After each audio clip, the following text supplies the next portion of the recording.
नमस्कार, मी Dnyanada Kadam. I hope live सुरू झालेलं आहे. तुम्ही सगळेजण लाईव्हमध्ये सहभागी होऊ शकता.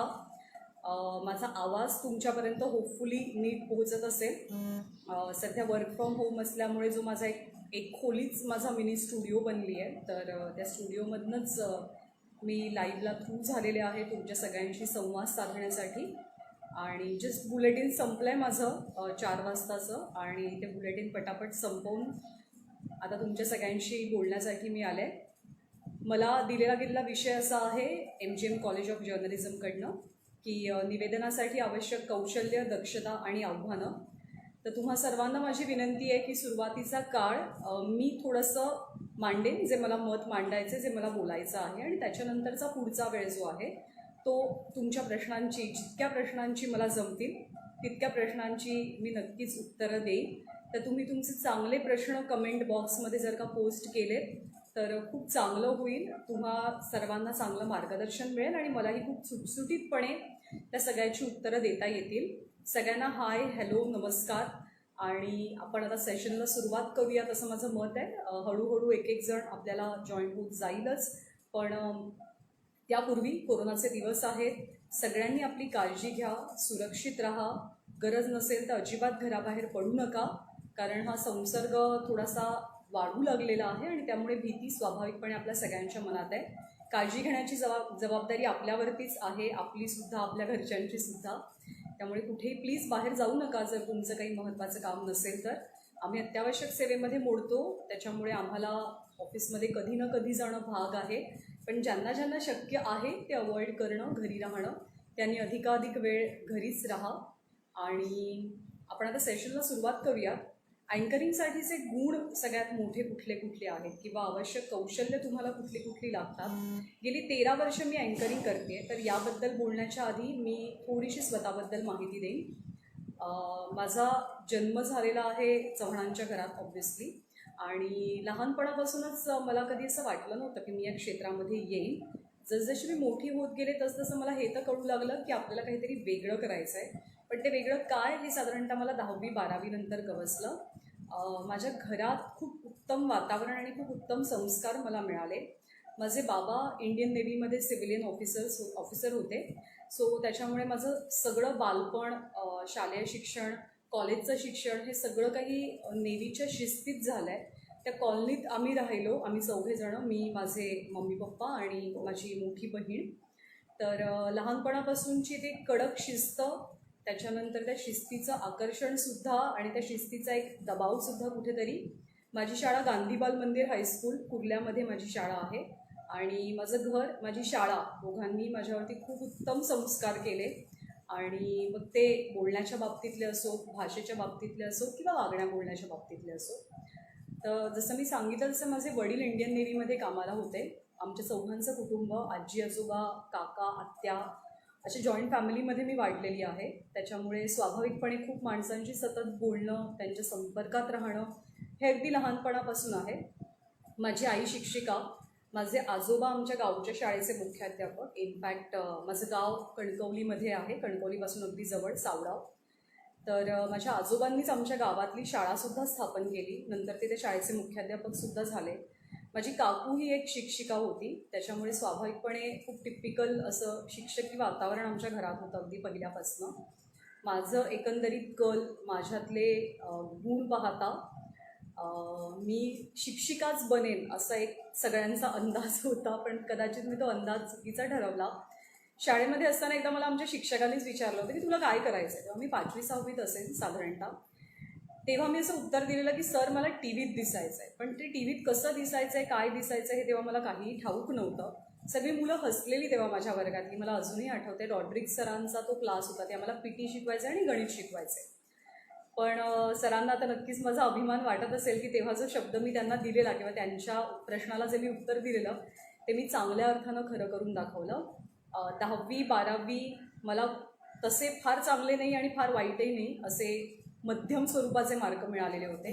मी BA विथ पॉलिटिकल सायन्स केलं. केळकर कॉलेजमधनं मी शिकलेले आहे. तिथलाही माझा मित्रमैत्रिणींचा ग्रुप खूप चांगला होता. त्याच्यामुळे स्वाभाविकपणे एक मित्रमैत्रिणींकडनं जे संस्कार व्हायचे असतात तेही खूप चांगले झाले.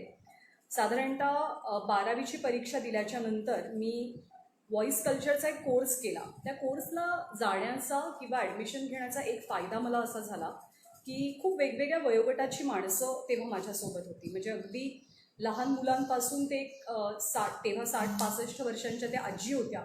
तर आम्ही सगळ्यांनी मिळून एकत्र तो क्लास केलेला होता. आता प्रत्येकाचं वागणं बोलणं, प्रत्येकाचा स्वभाव, प्रत्येकाची इन्व्हॉल्वमेंट यातून मला एक वेगळा कॉन्फिडन्स मिळाला. प्रत्येकाला काही ना काहीतरी कुठल्या ना कुठल्या वयात करण्याची इच्छा असते आणि प्रत्येकजण ती इच्छा पूर्ण करतो आणि मेहनत करतो त्यासाठी. हाही एक संदेश मला खूप चांगला मिळाला. अर्थात त्या कोर्सचा मला फायदा झाला, माझा कॉन्फिडन्स वाढला. कारण पुढे आकाशवाणीची एक जाहिरात आलेली होती, तर माझ्या पप्पांनी ती मला दाखवली आणि जायचं आहे का हे त्यांनी विचारलं. जा असं म्हटलं नाही. ऑब्व्हियसली मला ते फार एक्सायटिंग वाटलं. तेव्हा मी साधारणतः माझ्या डिग्री पूर्ण करण्याच्या टप्प्यामध्ये होते. तर मी आकाशवाणीला गेले. मला अजूनही तो दिवस आठवतोय. प्रचंड पाऊस मुंबईमध्ये पडलेला होता, ट्रेन बंद झालेल्या होत्या. पण आता ही ऑडिशन मिस कशी करायची म्हणून स्वाभाविकपणे मी आणि माझी आई आम्ही दोघीजणी तिथे पोहोचलो धावत पळत चर्चगेटला. प्रचंड कडाक्याचा AC होता, हातपाय गारटलेले होते आणि त्या परिस्थितीत अक्षरशः थरथरत मला जे वाचायला दिलं होतं ते मी वाचलं. इथे काही आपलं सिलेक्शन होईल न होईल, कारण ते वय खूप लहान होतं माझं, मी 20च्या आतली होते. तर त्याच्यामुळे स्वाभाविकपणे पुढे गेले मी. माझं कॉलेजचं शिक्षण सुरू होतं, इतर ॲक्टिव्हिटीज होत्या मित्रमैत्रिणींसोबतच्या. फार त्याचा मी विचार नाही केला आणि मला फोन आला की तुमची निवड झालेली आहे. तर मी आकाशवाणीतही काही महिने काम केले. वर्ष नाही, वर्ष पूर्ण होता मी सोडलं. पण त्या 8 महिन्यांचा अनुभव खूप चांगला होता. आकाशवाणीत माझा आवाज कधीही ऑनर गेला नाही, कारण मी वनिता मंडळात काम करत होते की जिथे मी जेमतेम 20कडे आलेली आणि माझ्या ज्या सगळ्या बॉसेस होत्या, माझ्या ज्या सगळ्या सहकारी होत्या त्या रिटायरमेंटला झुकलेल्या होत्या. वनिता मंडळ हा असा एक विभाग आहे आकाशवाणीतला की जो साधारणतः एका टप्प्यावरच्या पुढच्या श्रोत्यांसाठी काम करतो. माझा आवाज खूपच कोळा होता, त्याच्यामुळे माझा आवाज कधीच त्या 8 महिन्यामध्ये ऑनर गेला नाही. मग मला कळलं की स्टार माझा म्हणून नवीन चॅनल सुरू होत आहे. आमची अख्खी बॅच पूर्णपणे नवीन होती आणि त्या बॅचमधनं आम्ही सगळ्यांनी सुरुवात केली. आम्हाला खूप उत्तम प्रशिक्षण दिलं गेलं आणि मराठीतली 24 तास चालणारी ही दुसरीच वृत्तवाहिनी होती. सगळं काही नवीन होतं, चॅलेंजिंग होतं. आम्ही सगळे एकमेकांना नवीन होतो, वातावरण चांगलं होतं. त्यातून हळूहळू पुढे पुढे एक एक टप्पा पूर्ण करत आता 13 वर्ष पूर्ण झालेली आहेत. सुरुवातीला रिपोर्टिंगची जबाबदारी पूर्ण वेळ माझ्यावरती होती आणि रिपोर्टिंग झाल्याच्या नंतर 1 वर्ष होत आलं 2008च्या दरम्यान. आणि तेव्हा मग मला आमचे संपादक राजीव खांडेकरांनी एकदा विचारलं की तुला अँकरिंग करायला आवडेल का. अर्थात माझं उत्तर नाही होतं, कारण मी रिपोर्टिंगमध्ये सेट होत होते आणि माझ्या मनात तोच एक द्विधा अवस्थेचा प्रश्न होता की मी आता हे सोडून हे नवीन कसं करू. पण सरांची इच्छा होती की मी ते करावं. त्याच्यामुळे मी रविवार टू रविवार अशी म्हणजे एकेका आठवड्याआड फक्त अँकरिंग करत होते सुरुवातीला. मग हळूहळू पूर्ण वेळ अँकरिंग सुरू झालं आणि नंतर आता 13 वर्ष कशी गेली माहिती नाही. खूप मेहनत करावी लागली, खूप कष्ट घ्यावे लागले, खूप संयम ठेवावा लागला. सगळं काही एका दिवसात एका झटक्यात मिळालं नाही, पण आत्ता जे मिळालं आहे त्याचं नक्कीच समाधान आहे. सो माझ्याबद्दल आय गेस मी बरंच बोललेले आहे. तुमचे बरेच प्रश्न पण येत आहेत, तर त्या प्रश्नांची उत्तरं आय एम सॉरी पण मी नंतर देईन, कारण एका वेळेला आता मी जे लिहून आणलेलं आहे खास जर्नलिझमच्या मुलांसाठी, विद्यार्थ्यांसाठी, त्यांना मार्गदर्शन व्हावं म्हणून ते सांगणं अधिक उचित ठरेल. आपण ते आधी पूर्ण करूयात आणि मग अर्थातच मी तुमच्या प्रश्नांची उत्तरं देईन. अँकरिंगसाठीची कौशल्य, तर सगळ्यात पहिल्यांदा तुमचं हे पॅशन असायला पाहिजे. म्हणजे तुम्हाला फक्त आणि फक्त तुमच्या आयुष्यामध्ये अँकरिंगच करायचं आहे, हे तुमचं पहिलं आणि अंतिम ध्येय असायला पाहिजे. ते जर तसं असेल, तुमचं ते पॅशन असेल, तुम्ही त्याच्यावरती मनापासून प्रेम करत असाल तर आणि तरच तुम्ही या क्षेत्रामध्ये या, कारण तेव्हाच तुम्ही यशस्वी होऊ शकाल. कारण इथे फक्त ग्लॅमर नाही आहे, फक्त चांगला पैसा किंवा चांगली नोकरी, AC ऑफिसमध्ये बसून किंवा रोज मेकअप करणं आणि छान छान कपडे घालून स्क्रीनवर जाणं हे इतकंच नाही आहे. तर ह्याच्या पाठीमागे खूप जास्त गोष्टी आहेत.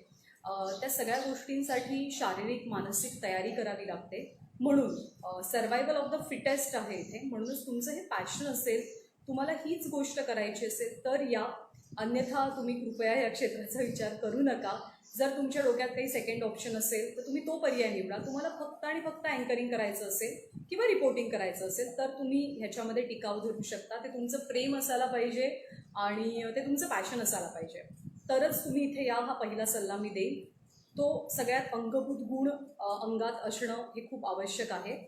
दुसरं म्हणजे तुम्ही स्टोरी टेलर असायला पाहिजे.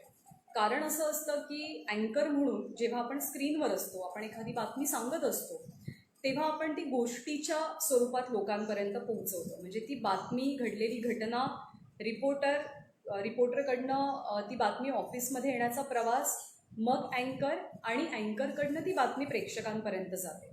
सो मी हे कायम सांगते की रिपोर्टरची एखाद्या स्टोरी मागची 2-3 दिवसांची मेहनत असते, कदाचित त्यापेक्षा जास्त असते.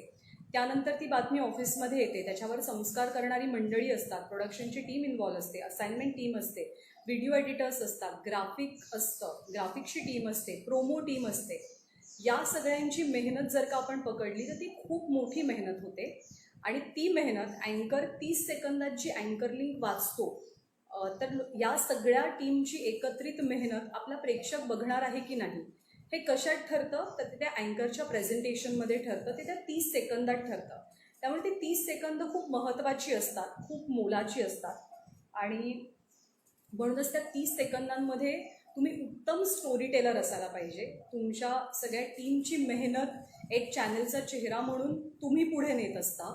त्याच्यामुळे ते प्रेक्षकांना बघावंसंच वाटलं पाहिजे. त्या पद्धतीनं तुम्हाला ते सांगणं जमलं पाहिजे, तरच तुम्ही तुमच्या सहकाऱ्यांवरती न्याय करता, स्वतःच्या पेशाशी न्याय करता, असं माझं मत आहे. त्याच्यामुळे गोष्ट सांगता आली पाहिजे. जनरली त्याची सवय आपल्या सगळ्यांना असते, कारण आपण एखादा सिनेमा बघून आलो की स्वाभाविकपणे आपल्या मित्रमैत्रिणींमध्ये, घरच्या मंडळींमध्ये आपण किस्से शेअर करत असतो. एखादी घटना किंवा एखादी गोष्ट आपण पाहिली, ऑब्झर्व केली, तर तेही आपण सांगत असतो. तर त्या स्टोरी टेलिंगचे जे गुण आहेत, जे तुमच्यात आहे आतमध्ये, तेच तुम्हाला अधिक खुलवायचं आहे आणि अधिक पुढे न्यायचं आहे. ते प्रोफेशनल पद्धतीने न्यावं लागतं. तर जेव्हा तुम्ही अँकर असता तेव्हा तुम्ही एक उत्तम स्टोरी टेलर असणंसुद्धा खूप गरजेचं आहे, कारण ती गोष्ट लोकांना ऐकायची असते जी तुमच्या माध्यमातून जाते. पुढचा मुद्दा अर्थातच तुमच्या पर्सनॅलिटीचा, कारण first impression is the last impression हे आपण अगदी लहानपणापासून ऐकतोय. त्यामुळे तुमची पर्सनॅलिटी, तुमचं व्यक्तिमत्व अतिशय महत्त्वाचं. आता तुम्ही मॉडेलसारखं असणं काही अपेक्षित नाही आहे. आपण जेव्हा पर्सनॅलिटी म्हणतो तेव्हा आपल्याला न्यूज अँकर हवा आहे, आपल्याला काही मॉडेल नको आहे. तर तुम्ही अगदी मॉडेलसारखे असणं अपेक्षित नाही आहे. पण स्वाभाविकपणे जेव्हा आपण स्क्रीनवर दिसतो, आपण व्हिज्युअल माध्यमांमध्ये काम करतो आणि तेही अँकर म्हणून काम करतो, तेव्हा आपली शरीरयष्टी कशी आहे, म्हणजे अगदीच तुमचा कमनीय बांधा असायला पाहिजे असं मी म्हणणार नाही, पण तुम्ही वाईटही स्क्रीनवरती दिसता कामा नये. आपल्या प्रत्येकाला खूप छान, नीट, व्यवस्थित माहिती असतं की आपण कसे दिसतो, आपली देहयष्टी कशी आहे. तर तुम्हाला अँकर व्हायचं असेल तर त्या देहयष्टीवरती, तुमच्या चेहऱ्यावरती तुम्ही काम करणं, मेहनत घेणं, जे आहे ते जपणं हे खूप महत्त्वाचं असतं. कारण तुम्ही चॅनलचा चेहरा म्हणून लोकांसमोर जाता, प्लस समाजात तुमचीसुद्धा एक वेगळी इमेज स्वाभाविकपणे काही वर्षांनंतर तयार होते. तर त्यामुळे ज्ञानदा तुम्हाला इतकंच सांगते, कारण आत्तापर्यंत सगळं काय सांगशील हेच मला दिसतंय. तर ज्ञानदा तुम्हाला इतकंच सांगते की अँकरिंगसाठी चांगल्या गोष्टी कुठल्या तुमच्यामध्ये असायला हव्यात. तुम्हाला खरंच यामध्ये करिअर करायचं असेल तर ज्ञानदा जे आत्ता सांगते तर तुम्ही चांगल्या पद्धतीनं ऐकून घ्या, असंच माझं म्हणणं आहे. कारण बरेचदा संधी खूप कमी वेळेला मिळते संवाद साधण्याची, आणि आत्ता जर काही मिळाली आहे आणि ज्ञानदा तुम्हाला काहीतरी सांगते आहे तर त्याचा फायदा करून घ्या. तुमचं फिजिक चांगलं असायला हवं. ते नसेल आणि तुम्हाला अँकर तरीही व्हायचं असेल तर तुम्ही ते तसं बनवायला हवं, कारण काही गरजा असतात प्रत्येक प्रोफेशनच्या, आणि त्या गरजांनुसार वागणं, तसं राहणं हे आपल्याला खूप महत्त्वाचं असतं. अन्यथा काही अर्थ उरत नाही त्या जॉब करण्याला. तर त्याच्यामुळे प्रत्येक प्रोफेशनच्या गरजेनुसार अँकर होण्यासाठी ही गरज खूप गरजेची आहे की तुमची पर्सनॅलिटी खूप चांगली असणं महत्त्वाचं आहे. तर त्याच्यामुळे आधी आपला स्वाभाविकपणे चेहरा समोर येतो, आधी लोक पाहतात. तो चेहरा बरा वाटला सांगणारा, मग तो पुरुषाचा असो किंवा स्त्रीचा असो, तो चेहरा पहिल्यांदा बरा वाटला तर लोक थांबतात आणि नंतर तुम्ही काय बोलताय हे ऐकलं जातं. तुमचा चेहरा, तुमचं बोलणं हे दोन्ही सुसंगत असायला पाहिजे. तर त्यामुळे तुमची पर्सनॅलिटी खूप गरजेची असते जेव्हा तुम्ही स्क्रीनवर जाता, स्वतःला प्रेझेंट करता. तर आत्तापासून तुम्हाला खूप उत्तम अँकर व्हायचं असेल तर तुमच्या पर्सनॅलिटीवरती काम करणं सुरू करा. आरशामध्ये उभं राहा, हातवारे करा, मोठ्यानं वाचा एखादी बातमी, तुम्हाला स्वतःला समजेल. किंवा आता टिकटॉकच्या व्हिडिओचं खूप पेव फुटलेलं आहे, तर तुम्ही असे छोटे छोटे तुमचे व्हिडिओज बनवू शकता. मी टिकटॉकवरती बनवा असं म्हणत नाही आहे, पण तुम्ही तुमचे छोटे व्हिडिओज बनवा अँकरिंग करतानाचे, आणि ते पुन्हा ऐका, ते पुन्हा बघा, तुमच्या मित्रमैत्रिणींना दाखवा. त्याच्यात तुम्हालाही अंदाज येईल की आपल्याला आणखी काय करायचं आहे, आपण आधी किती इम्प्रोवाईज करू शकतो, कुठे चुका होत आहेत, कुठे आपण थांबतोय, कुठे अडखळतोय. आणि फुल फ्रेममध्ये उभे राहा. तुम्ही पूर्ण दिसाल, अगदी केसापासून म्हणजे डोक्यापासून ते पायापर्यंत तुम्ही पूर्ण दिसाल अशा फ्रेममध्ये उभे राहा आणि ती प्रॅक्टिस करा, जे तुम्हाला पुढे खरंच फायद्याचं ठरेल. पुढचं म्हणजे एक वाक्य आपण काय म्हटलंय की मेरी आवाज ही मेरी पहचान है. तुमचा आवाज महत्त्वाचा, तुमची शब्दफेक महत्त्वाची. आवाजाला महत्त्व यासाठी कारण जसे आपण दिसतो तसंच आपण ऐकलेही जातो. व्हॉइस ओव्हर्स असतात, आपल्या सगळ्यांना माहिती आहे. त्यामुळे त्या आवाजाची कमाल खूप महत्त्वाची ठरते.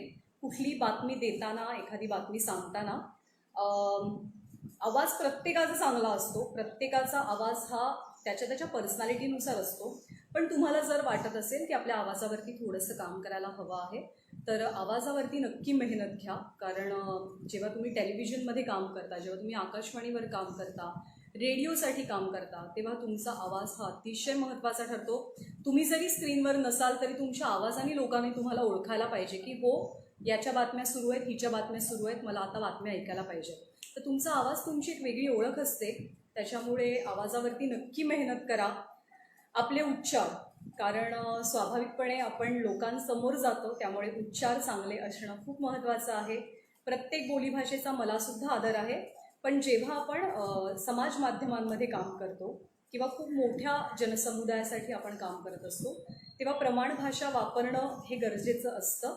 त्यामुळे बोलीभाषेचं प्रेम मनात राहू द्या, बोलीभाषेचाही वापर करा, पण प्रमाण भाषा वापरण्याची सवय करून घ्या. बऱ्याचशा म्हणजे गावखेड्यातून येणाऱ्या मुलांच्या उच्चारांचे थोड्याशा अडचणी असतात. पण माझ्या नजरेसमोर अशी अनेक उदाहरणं आहेत की ज्यांनी स्वतःचे उच्चार खूप चांगल्या पद्धतीनं त्याच्यावरती मेहनत घेऊन सुधारलेले आहेत. आणि आत्ता ती सगळी मुलं वेगवेगळ्या चॅनलमध्ये खूप चांगल्या पदांना काम करता आहेत. असे अनेक जण आहेत. त्यामुळे मेहनत घेऊन असाध्य गोष्टी साध्य करता येतात. उच्चारांवरती मेहनत घ्या, तुमच्या देहबोलीवरती मेहनत घ्या. सोबतच तुमचा आवाज कसा वापरायचा, कुठल्या बातमीसाठी कसा आवाज लावायचा हे तुम्हाला माहीत असायला पाहिजे. अर्थातच ते अनुभवानंतर येतं, पण ती बातमी वाचल्यानंतर किंवा ती बातमी तुमच्यापर्यंत जेव्हा येते अँकर म्हणून, तेव्हा तुम्हाला कळायला पाहिजे की इथे टोन कसा असायला हवा आहे. बातमी आहे काहीशी दुःखी आणि तुम्ही अतिउत्साहानं बातम्या सांगायला जाल तर ते समोरच्या माणसाला पटणार नाही, पचणार नाही आणि त्याच्यापर्यंत ते पोहोचणार सुद्धा नाही. त्याच्यामुळे आवाज खूप महत्त्वाचा जेव्हा तुम्ही अँकर असता. त्यामुळे आवाजावरती विशेष मेहनत घ्या, जरा जास्त भर द्या. पुढचा मुद्दा ह्याच्यामध्ये आहे कौशल्यांमधला, तो म्हणजे तुमची शब्दसंपदा. आपल्याला खूप बोलायचं असतं आपण जेव्हा ऑन एअर असतो तेव्हा. सहज सोपं बोला, पण त्याच्यामध्ये शब्दांचं रिपिटेशन टाळा. हे जाणवू देऊ नका की तुमच्याकडे शब्दसंपदा कमी आहे. त्यासाठी अर्थातच वाचन महत्त्वाचं ठरतं, ऐकणं महत्त्वाचं ठरतं.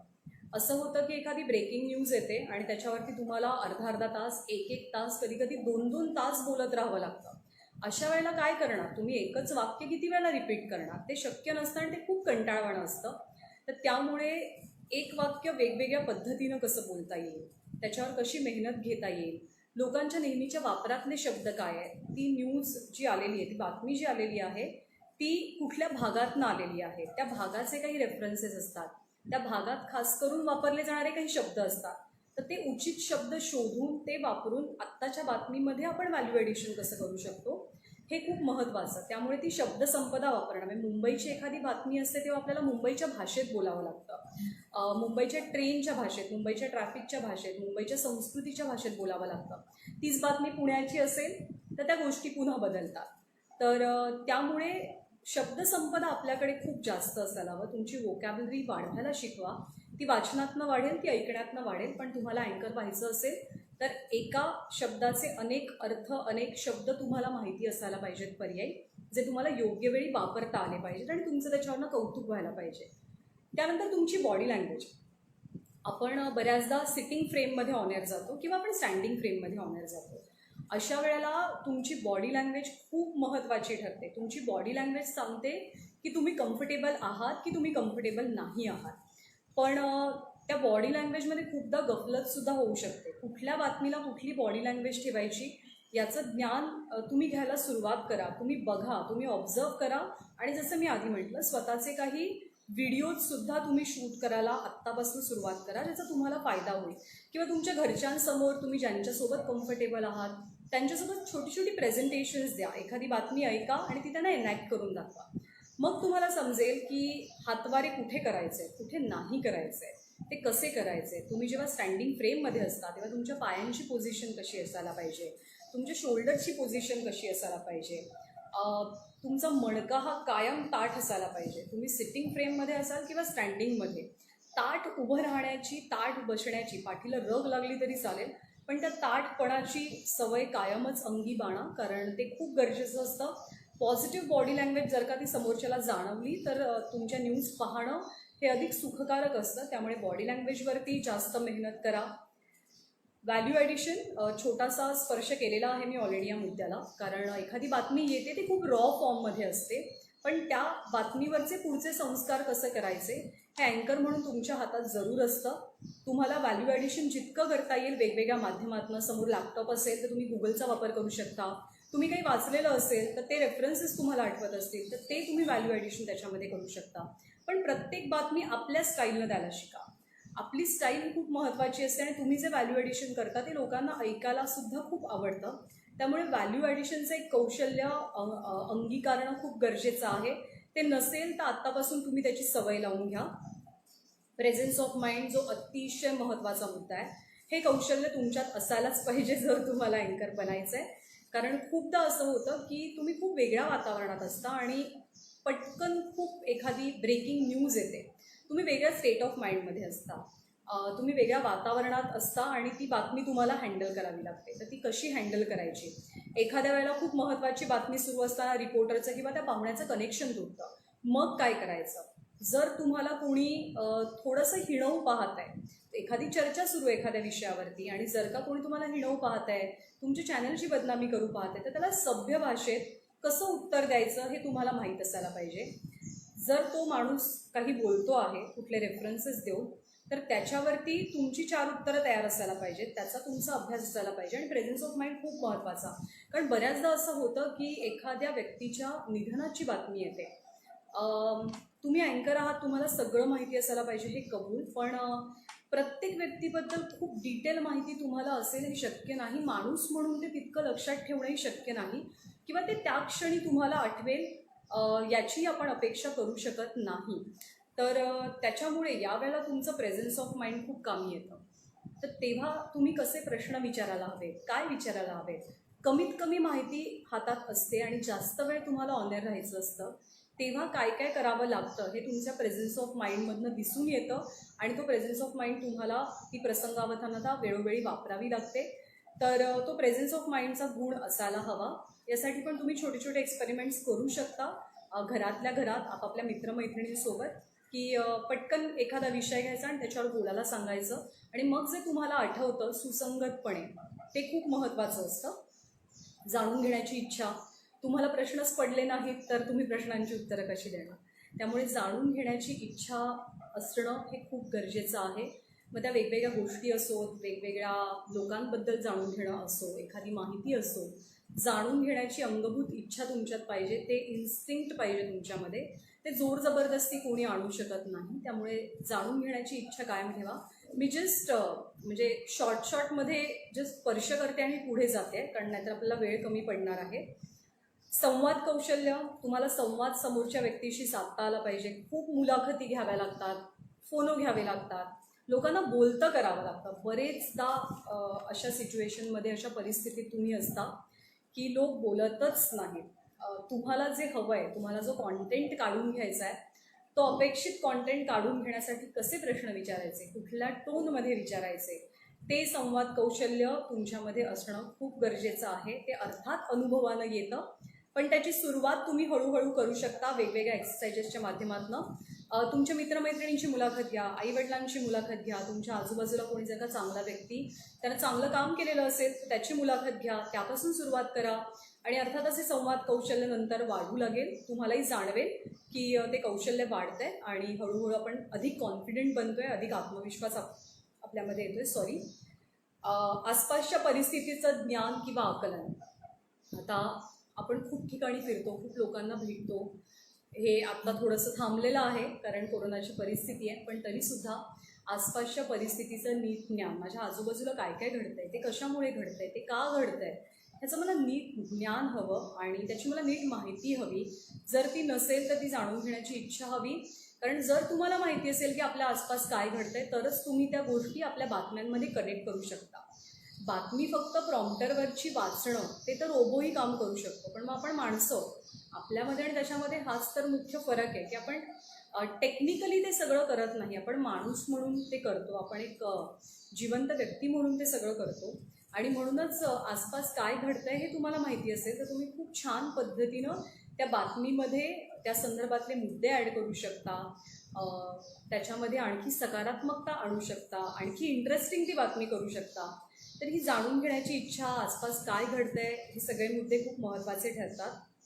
तुमच्यातला विद्यार्थी कायम जागा ठेवा. मला सगळं येतं, मला सगळं समजलेलं आहे, मला सगळ्या गोष्टींचं ज्ञान आहे, मी आता एक उत्तम अँकर आहे, मी रोज 4-4 बुलेटिन करतोय किंवा करते आहे, आता मी सेट आहे एकदम, असं अजिबात करू नका. तुमच्यातला विद्यार्थी कधी मरता कामा नये. नवीन शिकण्याची गरज तुम्हाला जाणवत राहिली पाहिजे. ते नवीन जर का तुम्ही शिकत राहिलात, संवाद साधत राहिलात तर अर्थातच त्याचा फायदा होणार आहे आणि कुठलंही ज्ञान कधीच वाया जात नाही. तुम्ही अगदी छोट्या मुलाकडनं किंवा तुमच्यापेक्षा खूप वयानं मोठ्या असलेल्या व्यक्तीकडनं जे शिकता ते कुठं ना कुठेतरी तुम्हाला उपयोगी पडतं. हा माझा स्वतःचा वैयक्तिक अनुभव आहे, तर जो मी तुमच्यासोबतसुद्धा शेअर करते की तुम्ही सतत शिकत राहा, सतत प्रश्न विचारा. बरेचदा काय होतं की आपण एका टप्प्यात पुढे गेल्याच्या नंतर आपल्याला प्रश्न विचारायची लाज वाटायला लागते की अरे हे मला माहीत नाही आणि हे मी विचारलं तर लोक मला मूर्ख म्हणतील, लोक म्हणतील अरे हिला एवढंसं पण माहिती नाही का. पण ती भीती किंवा ते सगळं बाजूला ठेवा. तुम्ही प्रश्न विचारण्याची सवय लावून घ्या. नाही माहिती आहे त्याच्या संकोच करण्याची अजिबात गरज नाही. कदाचित ते तुमच्याप्रमाणे अजून 50 जणांना माहिती नसेल, पण ते विचारत नसते. पण आपणही न विचारून अज्ञानात राहण्यामध्ये काही पॉईंट नसतो. तर त्यामुळे प्रश्न विचारण्याची सवय लावून ठेवा. आणि सगळ्यात महत्त्वाचं कौशल्य म्हणजे मल्टीटास्किंग. मल्टीटास्किंग हा एक असा विषय आहे की जो तुम्हाला अँकर बनायचं असेल तर तुम्हाला जमायलाच पाहिजे. त्याची पहिलीच पायरी अशी आहे की तुम्ही जेव्हा अँकर असता तेव्हा तुम्ही एका कानातनं इन्स्ट्रक्शन्स त्या इयरफोनवरनं ऐकत असता आणि दुसरीकडे तुम्ही स्पष्टपणे न अडखळता, कुठली चूक न करता लाईव्ह बोलत असता.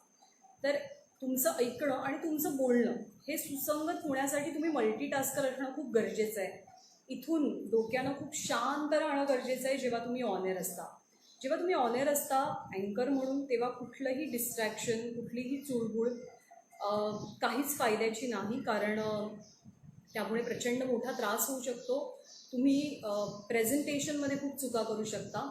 मल्टीटास्कर मी या अर्थानं म्हणते, तुम्हाला बातमी समजली पाहिजे, तुम्हाला बातमी लिहिता आली पाहिजे, तुम्हाला बातमी नीट सांगता आली पाहिजे, तुम्हाला बातमी नीट ऐकता आली पाहिजे.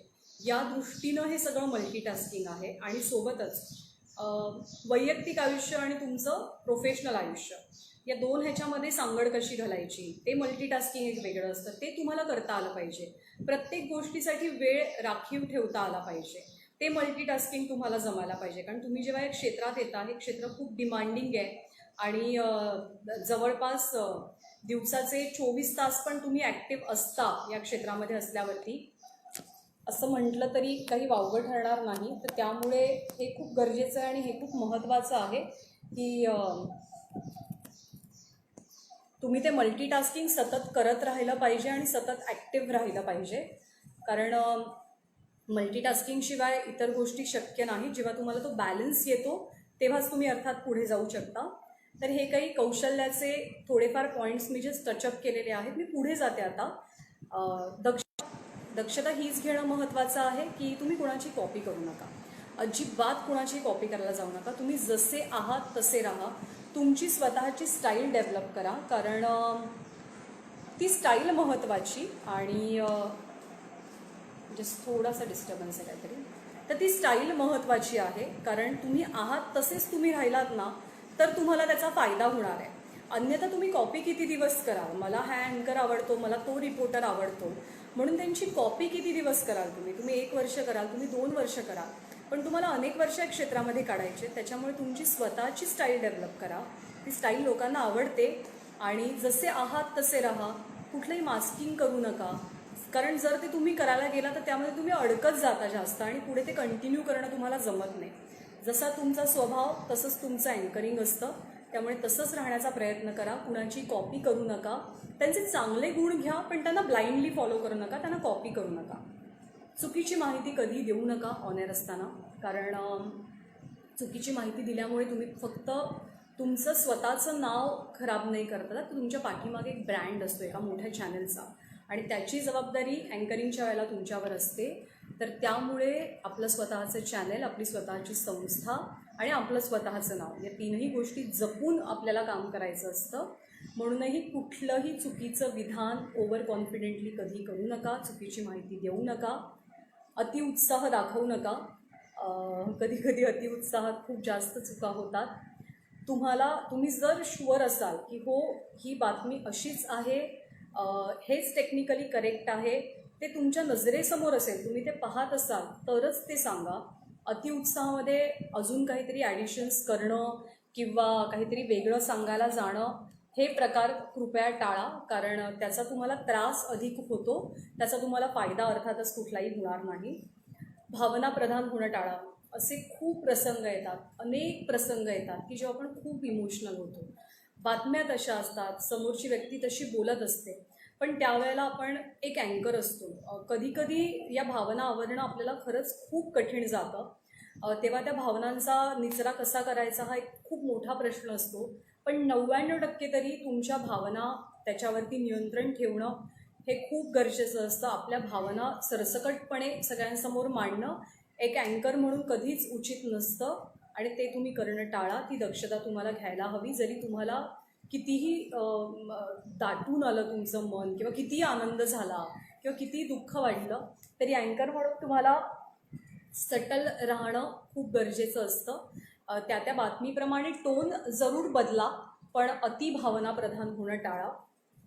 वैयक्तिक मतांचा प्रभाव हा एक खूप महत्त्वाचा विषय आहे, कारण आपण ज्या बातम्या सांगतो त्या सगळ्याच बातम्या आपल्याला पटतात किंवा आपली वैयक्तिक मतं तशी असतात, अशातला अजिबात भाग नसतो. तुम्ही व्यक्ती म्हणून स्वाभाविकपणे वेगळे असता आणि तुम्ही अँकर म्हणून वेगळे असता. तर व्यक्ती म्हणून तुमची जी मतं आहेत, तर ती मतं तुमच्या अँकरिंगमध्ये येता कामा नये. एखादी बातमी तुम्हाला आवडत नसेल, पण तरी अँकर म्हणून तुम्हाला ती द्यावी लागत असेल, तर ती तुमची जबाबदारी आहे. तुम्ही अत्यंत निष्पक्षपणे ती बातमी द्यायला पाहिजे, आणि तितकं मोठं कसब तुमच्याकडे असायला हवं, तरच तुम्ही एक यशस्वी अँकर होऊ शकता. तुम्ही वैयक्तिक मतं, चॅनलची मतं आणि बातमी हे सगळं जर का एकत्र करायला गेलात तर काही होणार नाही. तुम्ही चांगली बातमी, चांगले न्यूज रीडर बनू शकणार नाही, चांगले अँकर होऊ शकणार नाही. त्यामुळे वैयक्तिक मतं टाळा. वैयक्तिक मतं, व्ह्यू पॉईंट्स मांडण्याचे खूप वेगवेगळे प्लॅटफॉर्म्स आहेत आपल्याकडे, त्याचा वापर करा. पण जेव्हा अँकर म्हणून तुम्ही स्क्रीनवर असता तेव्हा हे प्रकार टाळलेले योग्य, असं माझं मत आहे. जे घडतंय, जसं घडतंय तसंच तुम्ही सांगा.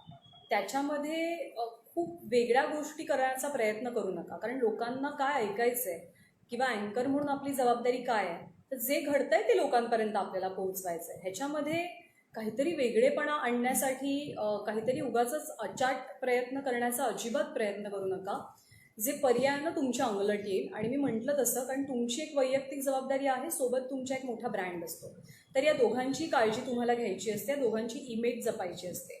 त्यामुळे तुम्ही प्रचारक नाही आहात, तुम्ही अँकर आहात, हे तुम्ही कायम लक्षात ठेवायला पाहिजे. आणि त्यानुसार तुम्ही तुमची वे ऑफ डिलिव्हरी, तुमची मतं मांडण्याची पद्धत, तुमची सांगण्याची पद्धत, या सगळ्यावरती नियंत्रण ठेवायला हवं. तुम्ही अभिनेता नाही, तुम्ही ॲक्टर नाही, तर तुम्ही अँकर आहात. अँकर, ॲक्टर हे खूप साधर्म्य साधणारं असलं तरीसुद्धा त्याच्यामध्ये खूप मोठा फरक आहे.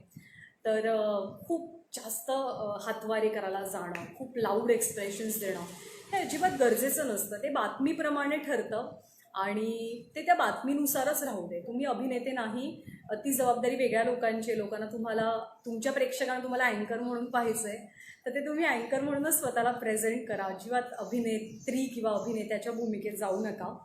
कुणाच्याही भावना आपल्याला दुखवायच्या नाही आहेत. प्रत्येकाची भावना महत्त्वाची असते. त्यामुळे आपल्या बोलण्यातनं, आपल्या बॉडी लँग्वेजमधनं, आपल्या एखाद्या वाक्यातनं किंवा आपल्या एक्सप्रेशन्समधनं एखाद्या व्यक्तीच्या भावना दुखावल्या जाणार नाही, त्याची दक्षता, याची खबरदारी अँकरिंगच्या वेळेला तुम्हाला कायम घ्यावी लागते. ती जबाबदारी असते तुमच्यावरती, तुमच्या चॅनलने दिलेली, तुमच्या संस्थेनं दिलेली आणि तुमच्या प्रेक्षकांनी दिलेली. ती जबाबदारी उत्तमरित्या तुम्हाला पार पाडायला हवी. त्यामुळे कुणाच्याही भावना दुखावल्या जाणार नाहीत. कुठल्याही बातमीतनं, तुमच्या बातमी सांगण्याच्या पद्धतीतनं यावरती अर्थातच तुमचं नियंत्रण असायला हवं. आणि सगळ्यात महत्त्वाचा मुद्दा ह्याच्यातला म्हणजे whenever in doubt just don't do it. तुम्हाला जेव्हा डाऊट असतो की मी हे करू का मी हे करू नको, तेव्हा ते न करणं योग्य असतं. कारण जेव्हा डाऊट असतो ना, तेव्हा आपण कन्सल्ट करणं महत्त्वाचं. म्हणजे खूपदा असं होतं, मी हे वाक्य बोलू का, मी हे वाक्य सांगू का, मी माहिती देऊ का, पण आपल्या बॅक ऑफ माइंड अँकर म्हणून आपण शुअर नसतो त्या विधानाबद्दल, त्या माहितीबद्दल किंवा त्या वाक्याबद्दल.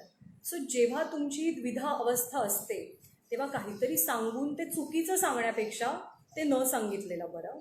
तर त्याच्यामुळे whenever in doubt just don't do it. तुम्ही पुढे जाऊ नका, कारण तुमची एक फॅक्च्युअल मिस्टेक, तुमची एक चुकीची माहिती तुमचं आत्तापर्यंतचं जे चांगलं संचित असतं ते कंप्लीट संचित मोडीत काढतं. तुम्ही 100 गोष्टी चांगल्या केलेल्या असतात, पण तुम्ही एका गोष्टीत चुकता आणि त्या 100 गोष्टींवरती पाणी फेरलं जातं.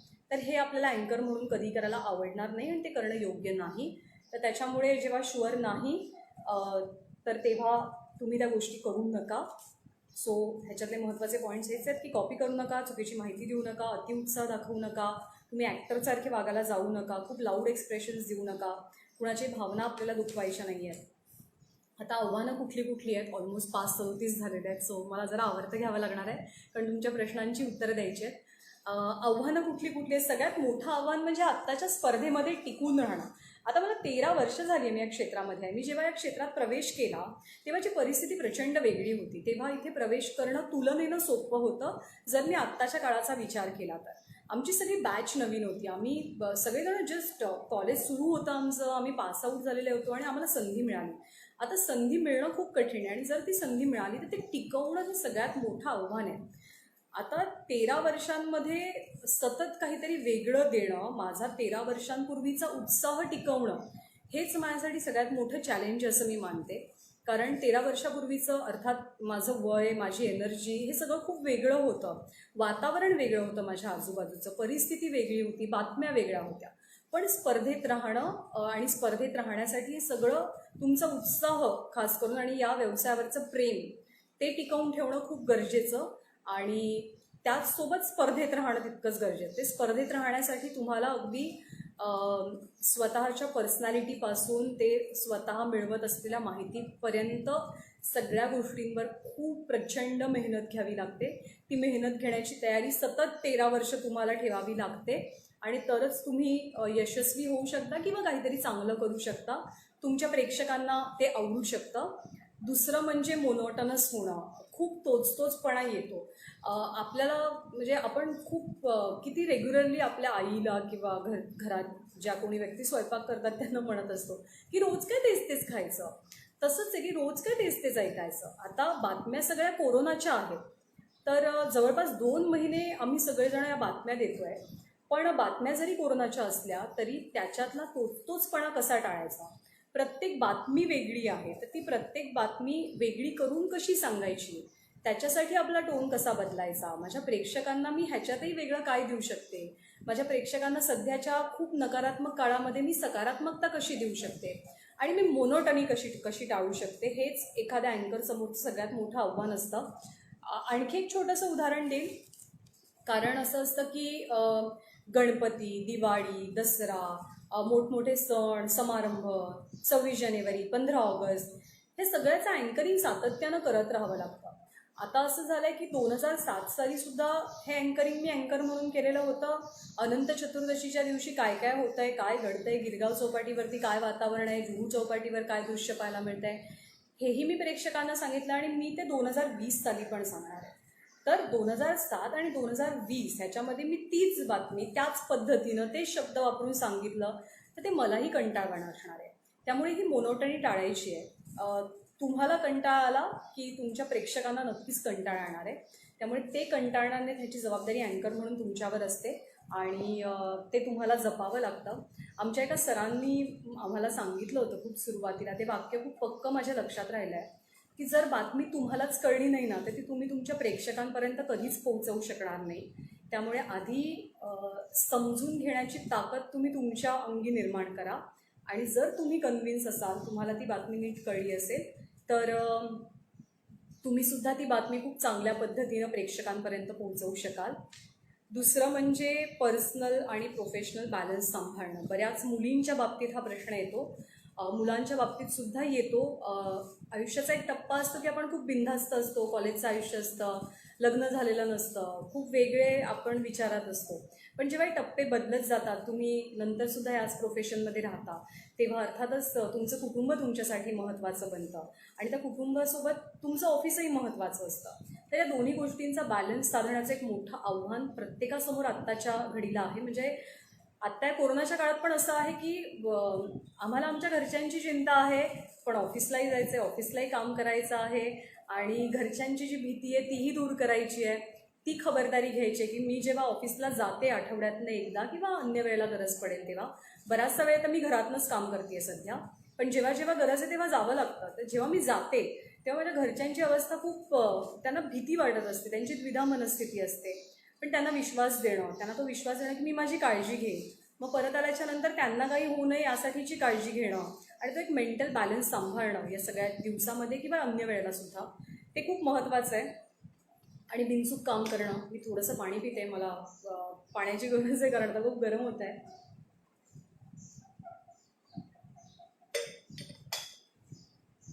बिनचूक काम करणं. आपण ह्युमन बिईंग्ज आहोत, आपण माणसं आहोत, चुका होणं स्वाभाविक आहे. पण या पेशाची ती गरज आहे म्हणा, किंवा या पेशानं तुमच्यावरती लादलेलं ते बंधन आहे की तुम्ही बिनचूक काम करायला हवं आहे. ब्रेकिंग न्यूजच्या वेळेला कानात ॲट ए टाईम एक एक दोन दोन माणसं तुम्हाला काही ना काहीतरी सांगत असतात. समोर कॅमेरा असतो, तुमचे प्रेक्षक त्या कॅमेरा मागे असतात जे तुम्हाला दिसत नसतात आणि अत्यंत शांतपणे एकही चूक ऑन एअर न जाऊ देता ती ब्रेकिंग न्यूज हाताळणं किंवा ते पुढे नेणं हे केवळ आणि केवळ अँकर म्हणून तुमच्या हातात असतं. त्यामुळे ती मोठी जबाबदारी आहे आणि ती पार तुम्ही सगळेजण पाडाल. तुम्हाला खूप आवड आहे या क्षेत्राची आणि म्हणूनच तुम्ही एक शिक्षण घेताय असं मी मानते. सो आता मी प्रश्नांना उत्तर द्यायला सुरुवात करते. मला सगळ्याच प्रश्नांना उत्तर देता येतील असं नाही, त्यातल्या त्यात ज्यांना शक्य आहे त्यांना मी पटापट उत्तरं देते. की अँकरिंगसाठी स्पेशल कोर्स असतो कारण तो कुठून करावा. जर्नलिझमची खूप सारी कॉलेजेस आहेत आणि त्या कॉलेजेसमध्ये कोर्सेस अवेलेबल आहेत. तुम्ही ऑनलाईन गेल्यावरती तुम्हाला ही माहिती अगदी खूप सहज सध्या मिळू शकते, तर त्यामुळे तुम्ही तो कोर्स करू शकता. काही वरच्या कमेंट्सही मी पाहते. हां, मी बरेचसे ग्रामीण भागात जाऊन आहे ना कार्यक्रम केलेले आहेत, त्याच्यामुळे मला या गोष्टीची जाणीव आहे की ग्रामीण भागातल्या खूप साऱ्या मुलांना ना इथं येण्याची आवड आहे, पण त्यांची परिस्थिती अशी असते ना की त्यांना मोठ्या शहरांमध्ये येणं शक्य नसतं. त्याच्यामुळे ना ग्रामीण भागातल्या मुलांना शहरी भागात जर का येणं शक्य नसेल तर तिथल्या तिथे सुद्धा काही छोटे कोर्सेस सुरू व्हावेत. आता मला हे सांगायला खूप अभिमान वाटतो की ABP माझाच्या चॅनलमध्ये, आमच्या संस्थेमध्ये, आणि आम्ही त्याला माझा परिवार म्हणतो, त्या परिवारामध्ये खूप मुलं आहेत की जी ग्रामीण भागातून आलेली आहे आणि त्यांनी त्यांचं उत्तम करिअर घडवलेलं आहे. तर ग्रामीण भागातून येणाऱ्या मुलांना सुद्धा खूप संधी आहे. फक्त असं आहे की घरापासून थोडंसं लांब राहावं लागतं आणि आत्ता त्या मुलांची तगमग मला दिसते की खूप दिवस झाले, खूप महिने झाले की ते आपल्या आईवडिलांना भेटलेले नाही आहेत, घरच्यांना भेटलेले नाही आहेत, पुन्हा कधी भेटतील हे माहिती नाही आहे. त्याच्यामुळे ग्रामीण भागातल्या मुलांचं स्वागत आहे या क्षेत्रामध्ये.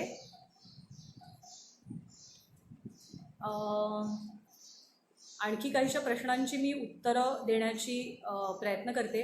हां, माझी भाषा उत्तम आहे कारण मी त्याच्यावरती मेहनत केलेली आहे. प्रत्येकाची भाषा खूप चांगली असते आणि तुम्हाला त्या भाषेवरती थोडीशी मेहनत करावी लागते, थोडे संस्कार करावे लागतात आणि तेव्हा असं आहे की तेव्हाच तुम्ही पुढे जाऊ शकता. प्रत्येक गोष्टीवर मेहनत करणं सध्या खूप गरजेचं आहे. पुढाऱ्यांचा ॲरोगन्स कसा हाताळता? बरेचदा असं होतं की पुढाऱ्यांच्या मुलाखती घ्याव्या लागतात, पण मी म्हटलं तसं तुमच्या स्वभावातनं तुमचं अँकरिंग रिफ्लेक्ट होत असतं. तुम्ही जसे असता तसा तुमचा टोन असतो. त्यांनी कितीही आरडाओरडा केला तरीसुद्धा आपण त्यांना तितक्या शांत पद्धतीनं उत्तर द्यायचं. दरवेळेला केकाटण्याची, किंचाळण्याची गरज नाही. खूप शांत राहून सुद्धा आपण आपलं म्हणणं समोरच्यापर्यंत पोहोचवू शकतो. आणि आपल्या मराठी भाषेमध्ये शालजोडीतनं हाणणं हे तर तुम्हाला माहितीच असेल. तर कुठलेही अपशब्द न वापरता आपण एक खूप चांगला मुद्दा पकडून त्या व्यक्तीला त्याची चूक काय झालेली आहे किंवा काय गरजेचं आहे आत्ता करणं हे सांगू शकतो. आणि ते मी करते. मी त्याचीच सवय ठेवली आहे, कारण किंचाळून अँकरिंग करणं तो माझा स्वभाव नाही आणि ते मला जमत नाही. त्याच्यामुळे मी त्या गोष्टी टाळते. पत्रकार होण्यासाठी 12वी नंतर काय करावं, काही कोर्सेस आहेत ते 12वी नंतरचे आहेत, तर काही कोर्सेस आहेत ते BA BCom BSc झाल्यानंतरचे आहेत. तुमच्यावरती मीम आले तेव्हा तुम्ही कसे सामोरे गेलात? काय सांगशील ज्ञानदाबद्दल? खरं तर कदाचित खूप प्रश्न विचारले गेले असतील. अँकर म्हणून आपल्यावरती मीम बनवले जाणं ही माझ्यासाठी खूप नवीन गोष्ट होती. पण मला एकच वाटतं की त्याच्यात नकारात्मक काही नव्हतं. बऱ्याचदा मीम्स किंवा ट्रोलिंग कशाला म्हणतात, तर तुमच्यावरती टीका करणं, तुमच्यावरती उपहासात्मक टीका करणं किंवा तुमचं खच्चीकरण करणं, ह्याच्यासाठी जे केलं जातं ते ट्रोलिंग. पण हे प्रेमळ ट्रोलिंग आहे असं मला वाटतं. मला खूप साऱ्या लोकांनी खूप सारे मीम्स पाठवले. आता ही परिस्थिती अशी नाही की मी प्रत्येक मीमवर रिॲक्ट करेन, कारण हे सगळं कुठून सुरू झालं हे मलाही माहिती नाही. पण त्यातले बरेचसे मीम्स हे सकारात्मक आहेत, चांगला संदेश देणारे आहेत. त्याच्यात कुठेही कमरेखालची भाषा म्हणा किंवा अपमान करण्याचा प्रयत्न केला गेलेला नाही आहे. त्यामुळे चांगल्या मीम्सचं नक्की स्वागत आहे. मी हे सगळं पॉझिटिव्हली घेतलं आहे. आणि म्हणूनच ABP माझानं सुद्धा काय सांगशील ज्ञानदा बॅनरखाली तुम्हाला सगळ्यांना आवाहन केलेलं होतं की तुम्ही घरी राहा, सुरक्षित राहा.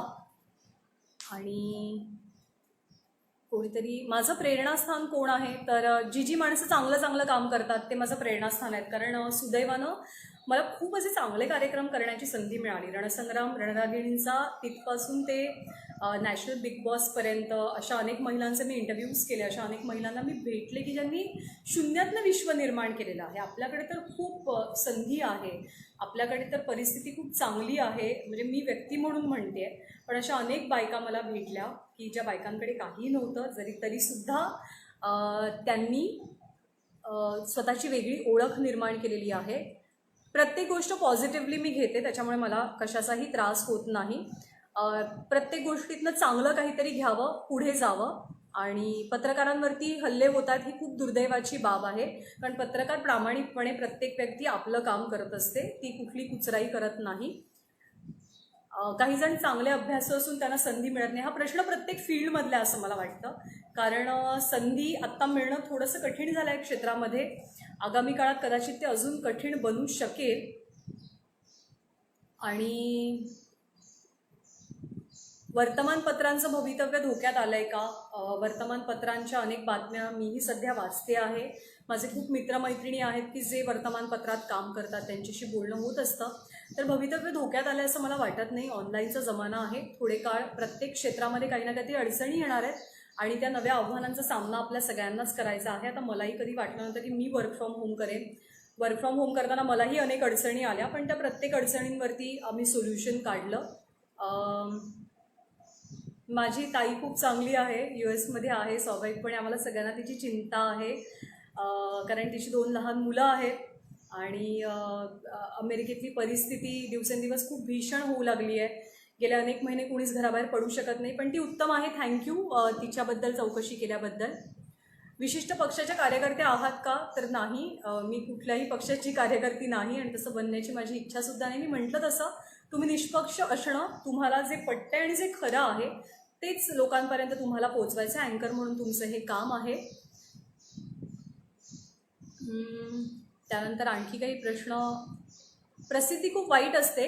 प्रसिद्धी वाईट असते असं मी म्हणणार नाही. मिळणारी प्रसिद्धी तुम्ही कशी हँडल करता, ती कशी जपता, हे खूप महत्त्वाचं असतं. कारण प्रसिद्धी आज आहे, प्रसिद्धी उद्या नाही. कारण हे सगळं सुरू असताना माझ्या आईनं मला एक वाक्य सांगितलेलं होतं, ते मी कायम लक्षात ठेवेन की या सगळ्या गोष्टी आज आहेत, पण या सगळ्या गोष्टी कदाचित उद्या नसतील. त्याच्यामुळे तू जशी आहेस तशीच तू राहा. तू स्वतःमध्ये काही बदल करू नकोस, कुठली डोक्यात हवा शिरायला देऊ नको. सो माझ्या आईच्या सल्ल्याचं मी कायमच पालन करेन. कधी अडखळलात का? कधी आठवलं नाही का? हो, हे खूपदा होतं अडखळणं. म्हणजे माझं तर हे खूप मत आहे की अनेकदा बऱ्याच जणांना असं वाटत असतं की तुम्ही फंबल केला नाही, तुम्ही अडखळला नाही तर तुम्ही एक उत्तम अँकर आहात. पण असं नाही. जसं मी मगाशी सांगितलं तसं की ते तर रोबोही करू शकतो. तुम्ही फ्लॉलेसली बोलणं खूप गरजेचं आहे. तुम्ही न करता मध्ये न अडकता बोलणं खूप गरजेचं आहे. पण आपण माणसं आहोत, आपल्याला बघणारी सुद्धा माणसंच आहे. त्याच्यामुळे अडखळलात तर काही हरकत नाही. तुम्ही ते वाक्य पुन्हा उच्चारा आणि पुढच्या वेळेला जेव्हा तो शब्द ज्याच्यावर तुम्ही अडकताय तो येणार असेल त्याच्यामध्ये बदल करून घेणं केव्हाही चांगलं. आठवलं नाही का तर हो, हे होतं, हे बऱ्याचदा होतं. कधी कधी एखाद्या बातमीचं इतकं प्रेशर असतं की तुम्ही सतत त्याच बातमीमध्ये असता, खूप परिचयाचा चेहरा तुमच्या समोर असतो पण तरीही तुम्हाला त्याचं नाव आठवत नाही. गेस्ट एखादा थ्रू झालेला असतो पण खूप ताण देऊन सुद्धा, म्हणजे रोजच्या रिपोर्टरचंही कधी कधी नाव आठवताना तुम्ही ब्लँक होता. हे सगळं ताणामुळे होतं आणि आजूबाजूच्या परिस्थितीमुळे होतं आणि आपण माणसं आहोत. पण अशा वेळेला काय करायचं तर जसं मगाशी म्हटलं तसं तुमचं प्रेझेन्स ऑफ माइंड खूप महत्त्वाचं ठरतं. ती परिस्थिती कशी हाताळायची, कारण एकदा असं एक छोटासा किस्सा मी यावरून सांगेन. मी आमचं स्पोर्ट्सचं बुलेटिन वाचत होते आणि इशांत शर्मा क्रिकेटर, आपला बॉलर इशांत शर्माने केस वाढवलेले होते भरपूर आणि खूप दिवस तो त्याच लुकमध्ये होता. पण अचानक इशांत शर्मानं केस कापले आणि त्याचा तो लुक समोर आलेला होता. तर मी इशांत शर्मा असं अँकरलिंगमध्ये सतत वाचत होते आणि जेव्हा आमच्या प्रतिनिधींशी बोलण्याची वेळ आली तेव्हा मी असंच म्हटलं की आपले प्रतिनिधी इशांत शर्मा आपल्यासोबत आहेत आणि आपण त्यांच्याशी बोलूयात. पण फ्रॅक्शन ऑफ सेकंडमध्ये मला कळलं की आपली ही चूक झाली आहे किंवा काहीतरी गडबडलं आहे. तर ते मीही आणि माझ्या सहकार्याने विजय सरांनी खूप छान सावरून घेतलं. मी असं म्हटलं की म्हणजे ईशानचा लुक असा आहे की मलाही म्हणजे सतत ईशान वाचून ईशांत शर्माचीच आठवण झाली. तर विजय सरही तसंच म्हणालेले आणि ती परिस्थिती अँकर रिपोर्टर दोघेजण कशी सावरून घेतात, सांभाळून घेतात ते महत्त्वाचं. इतकं ट्रोल केल्यावर राग नाही का आला? मी म्हटलं तसं की ते ट्रोलिंगपेक्षा ते ट्रेंडमध्ये जास्त होतं, ते प्रेमळ ट्रोलिंग होतं. आक्षेप घ्यावा असे मीम्स किंवा असं ट्रोल कमी होतं. जर का मी आधी पण सांगितलं की माझ्या इंस्टाग्राम अकाउंटचे खूप फेक अकाउंट्स निघालेले आहेत. जिथे जिथे कायदेशीर कारवाई करणं शक्य आहे आणि गरजेचं आहे तिथे ऑब्व्हियसली माझ्याकडनं, आमच्या चॅनलकडनं ती केलीच जाईल. चुकीचे मेसेजेस पोहोचवणं, उगाचची बदनामी करणं हे कधी मीही व्यक्ती म्हणून सहन करू घेणार नाही. पण ज्याच्यातून चांगला संदेश जातो आहे किंवा लोकांचं निखळ प्रेम तुमच्या प्रेक्षकांचं तुमच्यापर्यंत पोहोचतंय, त्या गोष्टींबद्दल आक्षेप घ्यायला म्हणजे आक्षेप घेऊ नये असं माझं मत आहे. आणि आत्तापर्यंतचे हे प्रेमळ ट्रोलिंग आहे की काय सांगशील आणि जर माझ्या सांगण्यानं लोक ऐकणार असतील, लोक घरात बसणार असतील तर ऑब्व्हियसली मी या सगळ्या कोरोनाच्या संकटात थोडासा तरी माझा खारीचा वाटा देऊ शकले असं मला वाटेल. आणखी काही प्रश्न मी जरा स्क्रोल करून मला दिसत आहेत का बघण्याचा प्रयत्न करते.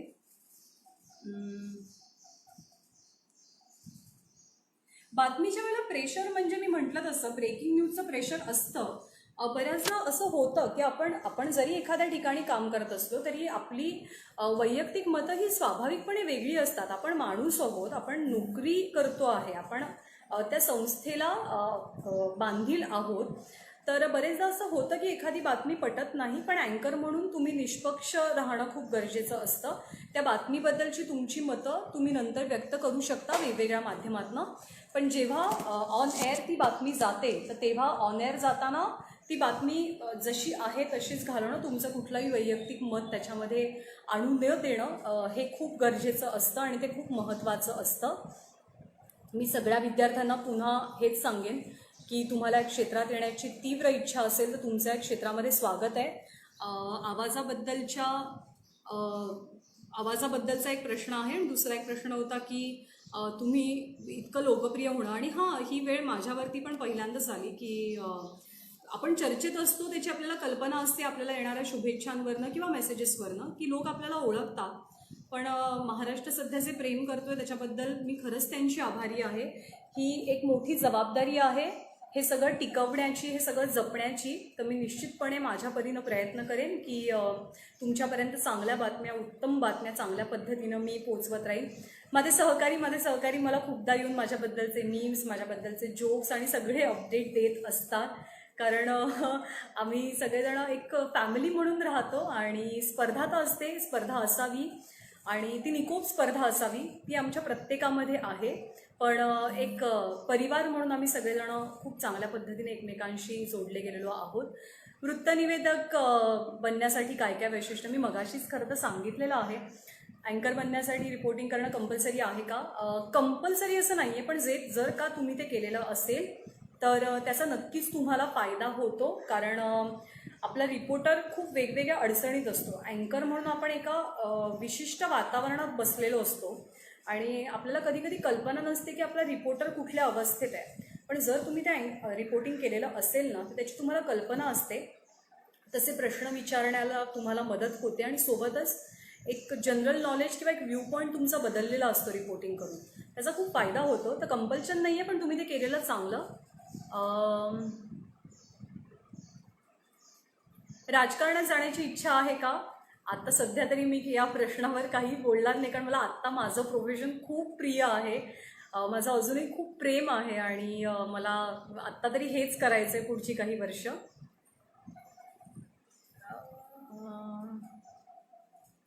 हो, रिपोर्टिंग करायला मलाही अजूनही आवडतं, कारण रिपोर्टिंगची चॅलेंजेस वेगळी आहेत, अँकरिंगची चॅलेंजेस वेगळी आहेत. माझे खूप सारे मित्र मैत्रिणी रिपोर्टिंग करण्यासाठी सध्या फील्डवर आहेत. मला सगळ्यांची खूप जेन्युइनली काळजी वाटते, कारण आत्ताच्या परिस्थितीमध्ये ते सगळेजण बाहेर पडत आहेत. खूप लोकांशी कधी कधी त्यांचा संपर्क येतो आहे. त्या सगळ्यांना मी काळजी घ्या असं सातत्यानं सांगते. आत्ताही म्हणजे प्रत्येकाला मी ज्या ज्या रिपोर्टर्सना ओळखते, ओळखत नाही, त्या प्रत्येक रिपोर्टरनं काळजी घ्या. एखाद्या व्यक्तीची मुलाखत घेताना खूप भीती वाटते, त्यासाठी काय करायचं?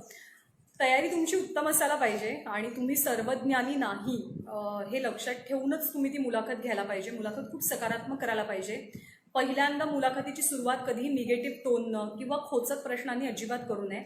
त्या व्यक्तीला कम्फर्टेबल करणं हे महत्त्वाचं. मुलाखत त्याची आहे, तुमची नाही, हे कायम लक्षात ठेवायचं. कारण बऱ्याचदा मुलाखत घेणाराच इतकं बोलतो की हो नाहीच्या पलीकडे मुलाखत देणाऱ्याकडे उत्तर देण्यासारखं काही शिल्लक राहत नाही. तर तुम्ही उत्तम मुलाखतकार तेव्हाच होऊ शकता की जेव्हा तुम्ही स्वतःकडचं ज्ञान असेल तरी ते कमी दाखवता, कमी बोलता आणि दुसऱ्याला जास्त बोलू देता.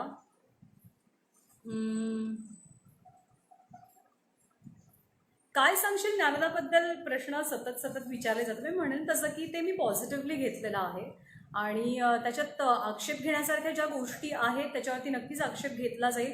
शाळेत किंवा कॉलेजमध्ये कधी अँकरिंग केलं आहे का? तर कॉलेजमध्ये मी अजिबात अँकरिंग केलेलं नाही आहे. शाळेमध्ये असताना मी अँकरिंग नाही, पण मी वक्तृत्व स्पर्धांमध्ये खूप भाग घेतलेला आहे आणि वक्तृत्व स्पर्धांमधनंच माझी आत्ताची पर्सनॅलिटी कदाचित तयार झाली आहे. कथाकथन स्पर्धा, पाठांतर स्पर्धा, वक्तृत्व स्पर्धा याच्यामध्ये मी भरपूर बक्षिसं मिळवलेली आहेत आणि त्याच्याबद्दल मी माझ्या शाळेत प्रचंड लोकप्रियसुद्धा होते आणि त्या सगळ्या व्यासपीठानं मला खूप फायदा दिलेला आहे, फायदा झालेला आहे असं मी म्हणेन.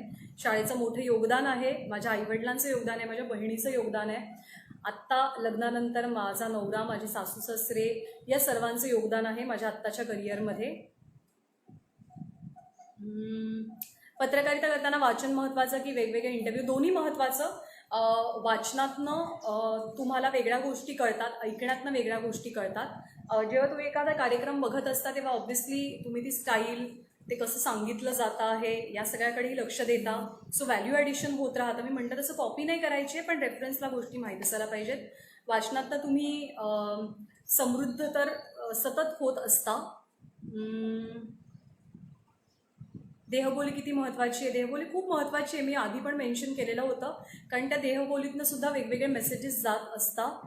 दडपण येतं का अँकरिंग करताना? दडपण येत नाही, कारण मुभा आहे आमच्याकडे. म्हणजे मी माझ्या संस्थेपुरतं बोलेन की कुठल्याही दडपणाखाली काम म्हणजे होत नाही आमचं कधीही. आणि माझंही अँकरिंग मी कधी दडपणाखाली केलं असं मला वाटत नाही. पण हो, काही काही बातम्या अशा असतात की त्यांची जबाबदारी खूप मोठी असते. त्या जबाबदारीचं दडपण येतं, पण बातमी सांगताना कधी दडपण येत नाही आणि ते घेऊही नाही. जेव्हा तुम्ही अँकर असता तुम्ही डोक्यानं शांत राहणं अँकरिंगच्या वेळेला खूप गरजेचं असतं. तुमचं कॉन्सन्ट्रेशन खूप महत्त्वाचं असतं. त्यामुळे दोन गोष्टी जपायच्या असतील तर कुठलंही दडपण घेऊन काम करून चालत नाही. बातम्या वाचून सांगता की पाठांतर करून, तो 60-40चा फॉर्म्युला असतो. स्टुडिओमध्ये जेव्हा आम्ही असतो तेव्हा ऑब्व्हियसली आमच्यासमोर टेलिप्रॉम्प्टर असतो, पण टेलिप्रॉम्प्टरवरती सगळ्याच बातम्या लिहिलेल्या असतात अशातला भाग नाही. ब्रेकिंग न्यूज आली तर तुम्हाला स्वतःच त्याच्याबद्दल परफॉर्म करावं लागतं, सांगावं लागतं. आणि आता मी घरातनं अँकरिंग करते तर घरात ऑब्व्हियसली माझ्याकडे टेलिप्रॉम्प्टर नाही आहे. मला लॅपटॉपवरती बातम्या कळवल्या जातात आमच्या एका सॉफ्टवेअरच्या माध्यमातून आणि त्याच बातम्या मी एकदा नजर टाकते, 1-2दा, आणि ते मला परफॉर्म करावं लागतं, which is a big task. पण ते अनुभवातनं येतं, ते सवयीतनं येतं असं माझं मत आहे. शांत कसं राहता? शांत खरं तर राहायला पाहिजे. या सगळ्यामध्ये मी एक गोष्ट सांगायची विसरले महत्त्वाची. तुम्ही कुठल्याही क्षेत्रात असा आणि खास करून तुम्ही मीडियामध्ये असाल किंवा अँकरिंग करत असाल, रिपोर्टिंग करत असाल, तर तुम्हाला शांत राहणं, त्यासाठी स्वतःसाठी, स्वतःच्या तब्येतीसाठी, शारीरिक आणि मानसिक आरोग्यासाठी काही ना काहीतरी करणं हे खूप गरजेचं असतं. त्यामुळे वेळ नाही ही सबब सांगू नका. कधीतरी एखाद दिवस ते न होणं, न करणं आपण समजू शकतो, पण इतर वेळेला तरी स्वतःच्या शरीरासाठी, ते जपण्यासाठी आणि मानसिक स्वास्थ्य जपण्यासाठी. कारण स्ट्रेस खूप आहे. खूप धावपळीचं काम जरी नसलं अँकर म्हणून, तरीसुद्धा प्रचंड थकवणारं हे काम असतं. कारण जेव्हा तुम्ही लाईव्ह असता तेव्हा तुमच्या प्रत्येक शब्दावर, प्रत्येक हालचालीवर, प्रत्येक वाक्यावरती नजर ठेवली गेलेली असते. तुमची एक चूक आणि यू आर फिनिश. त्याच्यामुळे तो जो एक भाग आहे ते सगळं बिनचूक सांगण्याचा, त्याच्यासाठी प्रेशर येत राहतं. आता शेवटच्या काही गोष्टींना मी रिप्लाय देते आणि मग आपण थांबूयात. कॉर्पोरेट गणवेश हा प्रत्येक अँकरचं, तुम्हाला जे छान वाटतं आणि ज्याच्यामध्ये अँकरिंग करणं तुम्हाला कम्फर्टेबल आहे, उगाचच काहीतरी खूप भडक घालून किंवा कुठल्या तरी वेगळ्या फॅशनचे कपडे घालून तुम्ही त्याच्यात कम्फर्टेबलच नाही आहात, तर तुम्ही चांगल्या पद्धतीनं बातम्या देऊ शकणार नाही. तर तुमचे जे कोणी ड्रेस डिझायनर्स किंवा डिझायनर्स असतील त्यांच्याशी बोलून घ्या. त्यांच्याशी बोलून तुमची कम्फर्ट लेवल त्यांना सांगणं महत्त्वाचं असतं आणि त्यातून सुवर्णमध्य काढावं लागतं.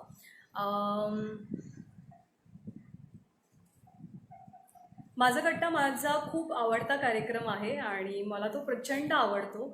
त्यातून एक पूर्ण व्यक्ती समजायला खूप मदत होते आणि त्याची खासियत हीच आहे की एखादा माणूस मुलाखत घेताना आपण पाहिला, 2 माणसांनी मुलाखत घेताना पाहिले, पण आम्ही सगळे त्याच्यात इन्व्हॉल्व्ह होतो. प्रत्येकाची विचारसरणी वेगवेगळी असते, त्यामुळे प्रत्येकाची प्रश्न विचारण्याची पद्धतही बदलते. तर माझा कट्टा माझा खरंच खूप आवडता कार्यक्रम आहे. लोक मला जे भरभरून प्रेम देत आहेत, माझ्यावरती गाणी बनवली जात आहेत, मीम्स बनवली जात आहेत, तर मी खरंच आभार व्यक्त करते की पॉझिटिव्ह वेनं हे सगळं केलं जात आहे. तर ते तसंच पॉझिटिव्ह वेनं राहावं, सकारात्मक पद्धतीनं राहावं. अँकर म्हणून मी माझी जबाबदारी उत्तम पद्धतीनं पार पाडेन. तुमच्या ज्या अपेक्षा आहेत त्या सगळ्या अपेक्षा पूर्ण करण्याचा मी नक्कीच प्रयत्न करेन. कारण माझ्या पेशावरती खूप जास्त प्रेम आहे, मला हे करायला खूप आवडतं आणि म्हणून मी हे अगदी आवर्जून करते. ह्याच्यात नवनवीन प्रयोग करण्याचा प्रयत्न करते. करिअरची सुरुवात कशी झाली, मी मगाशी सांगितलेलं होतं की दूरदर्शन आणि खाजगी वृत्तवाहिनी यातल्या वृत्तनिवेदिकातील मी तफावत असं म्हणणार नाही. प्रत्येक संस्थेचे काही गाईडलाईन्स असतात, काही नियम असतात आणि त्यानुसार त्या संस्थेच्या कर्मचाऱ्यांना वागावं लागतं.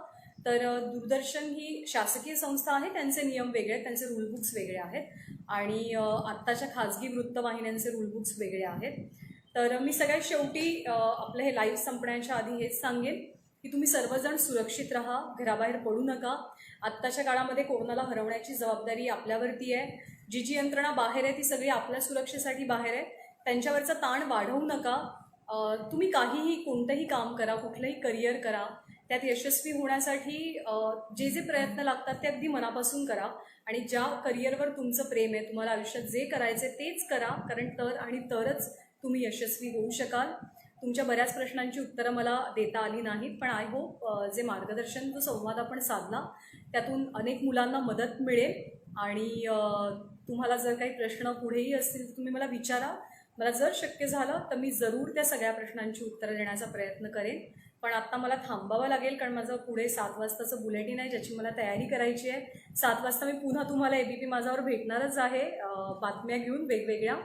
पण आता मी खरंच इथे थांबते कारण वेळ कमी आहे. तुम्हा सर्वांना पुन्हा एकदा तुम्ही तुमची काळजी घ्या हे माझं सांगणं आहे. Thank you so much. Thank you so bye.